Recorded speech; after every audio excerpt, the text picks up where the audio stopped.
Welcome everyone to the Patron Leader Institute. My name is Gil Freed, the crowd management doctor, and this module is an exciting one. So I'm giving you that, that warning in advance. It's not a warning, it's excitement.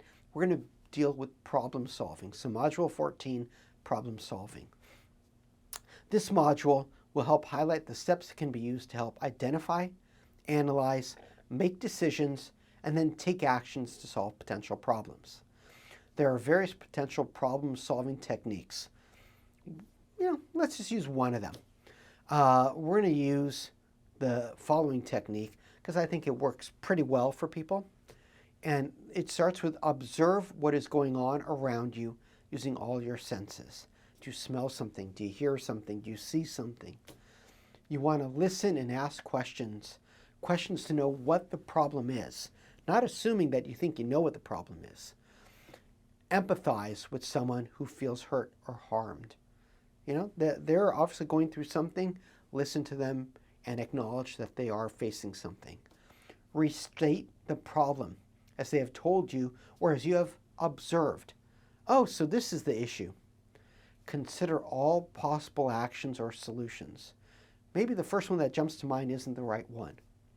And then act to implement the desired action or solution. Do it. Just do it. And then lastly, follow up to make sure the situation has been resolved. Now, a lot of these might come together pretty quickly, but not always. So let's start with the first element of this module, identifying problems. The goal here is to identify several problems that can occur at an event or a facility. Some of the common problems that can cause conflict in a facility or an event include patrons sitting in the incorrect seat. We've all had that happen before where, oh, I'm F, oh, I thought I was A, that kind of thing. Patrons spilling drinks on other patrons. I've had this happen to me once when I was a younger person and a drunk fan behind me at a college football game spilled beer on me, and yeah, it affected my enjoyment of the game. Patrons yelling and interfering with other patrons' enjoyment of the event. Someone's yelling nonstop, that could impact it. Patrons cutting in line in front of others. Nah, that will never happen. Yes, it does happen. Patrons holding a place in line for another to show up at the last minute. Doesn't that annoy you? Patrons ignoring warning signs. Patrons throwing trash on the ground. Patrons entering restricted areas. Patrons carrying signs that obstruct the view of others. That could also be an umbrella. Patrons who use loud noisemakers to annoy others. It might be exciting for them, so, with the voo-za-voo, but it could annoy others as well. Patrons who do not know what they want to order and hold up a line. Maybe people paying their bill with all pennies. Patrons who smoke in a non-smoking area. Patrons who do not have proper ID to purchase alcohol, and then they create a stink about it. Patrons who try to start an argument with other patrons. Patrons who have, or possibly showing signs of intoxication, do not know what they are doing. Patrons who refuse to listen to lawful commands by authority. Patrons who rush the field. Patrons who block the view with whatever it might be. As I mentioned, umbrellas previously, that's a well-known one. Maybe patrons who play loud music, talk loudly on their cell phone, things like that that can disturb people. There's almost a limitless amount of ways that people can cause conflict. All right, so now the next step is analyzing the problem. So we know that there's an issue. We have to analyze the problem. The goal here is to highlight several tricks that can be used to determine if an issue is really a problem. Maybe it's not an issue. It could be an issue for somebody, but it might not be an issue for the venue. For example, if it's a personal issue like a baby crying, that might be for the person that's responsible for the baby. Oftentimes people around them aren't going to complain.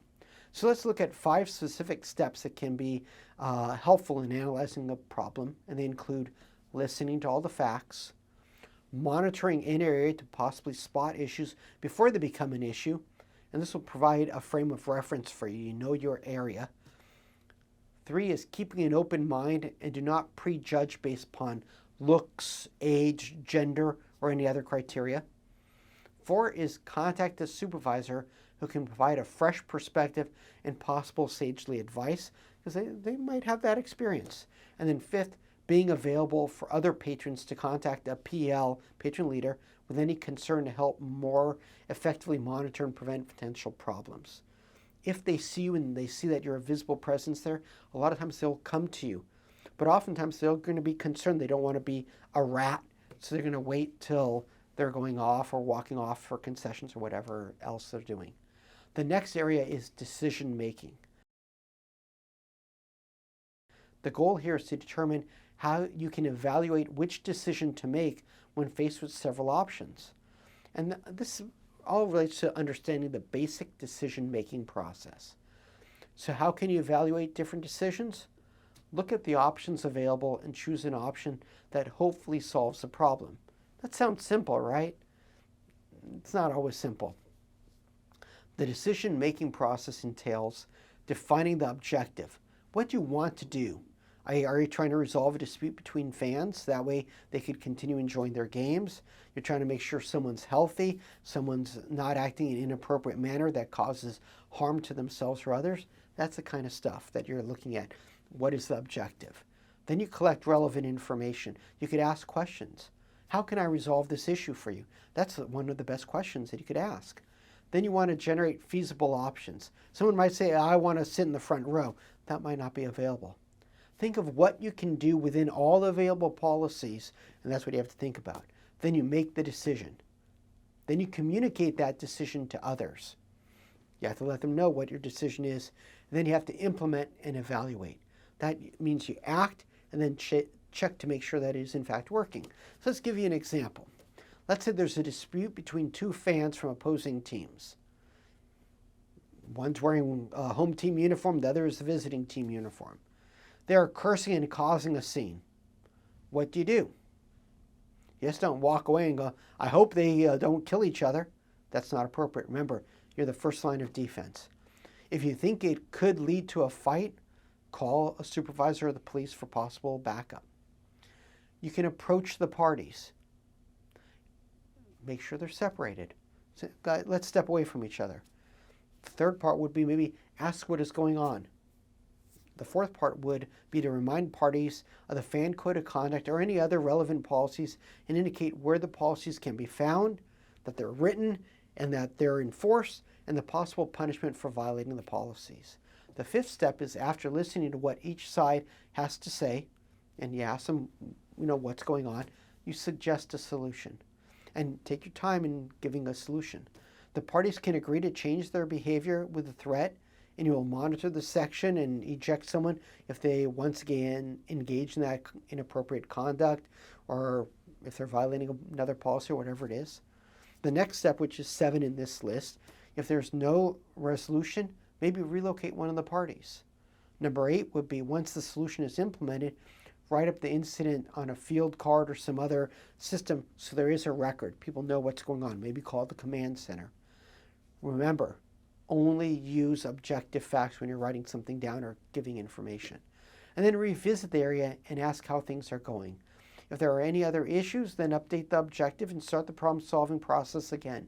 It becomes a loop. Identify issue, find solutions, share that solution, implement, and then monitor. Monitor, monitor, monitor. The next section of this module deals with action. The goal here is to identify several ways to make sure a problem is solved. After a decision is reached, there are several ways to finalize a problem decision, such as ask. Talk to the patron to see if the problem issue has been resolved.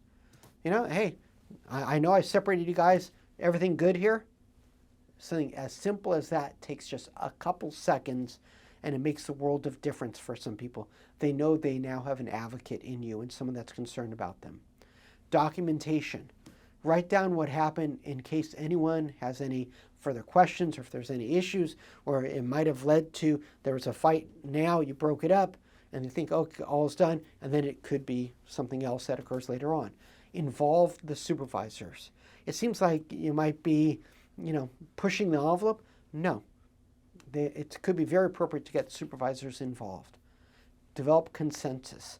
Try to reach consensus with the patrons having problems or with a group of individuals. Is this the resolution? Have we reached a conclusion?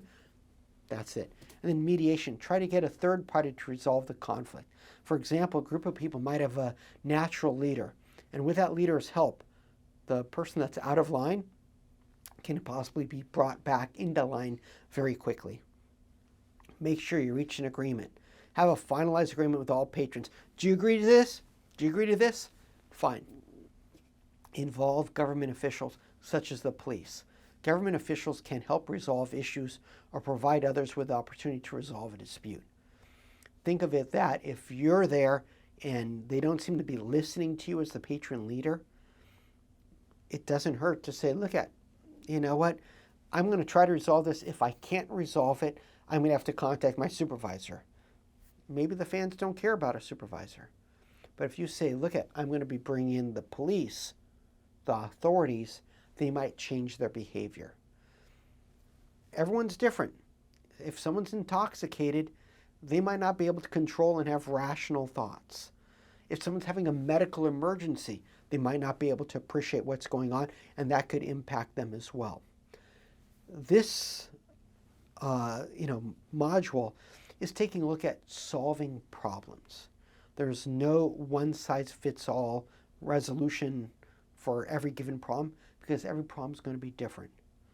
But your job as a patron leader is to be able to identify possible issues, hopefully before it becomes a bigger issue, and take proactive steps to try minimizing it.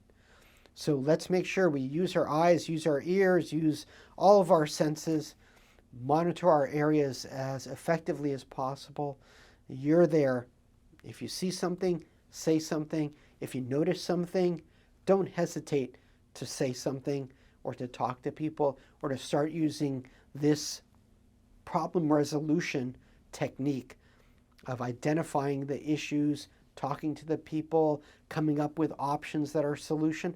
Because the first option you might give, someone's going to say, no, I'm not going to do that. So it might be that you have to have several options.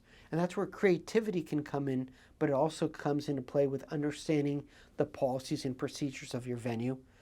Then you give a solution, you suggest it, try to gain acceptance. If they accept it and agree to it, then you got to make sure that they act upon it, that you act upon it, and that you monitor what's going on. I've rehashed this a couple times during this video, but I think that's to help internalize it for you, that if you can apply this strategy, hopefully you can resolve almost all the problems that occur at your venue. It's not going to be all of them, but almost all of them is a pretty high level. And so if you have, during the course of a season, 2 or 3 times, which is normally what you might have during the course of an entire season of things where people just weren't responding well, that's still batting really, really high percentage, which means you're doing your job and you're creating a safe environment for everyone. Have a great rest of your day or evening, depending upon when you're watching this. And thank you so much for listening. Take care, everyone. Bye.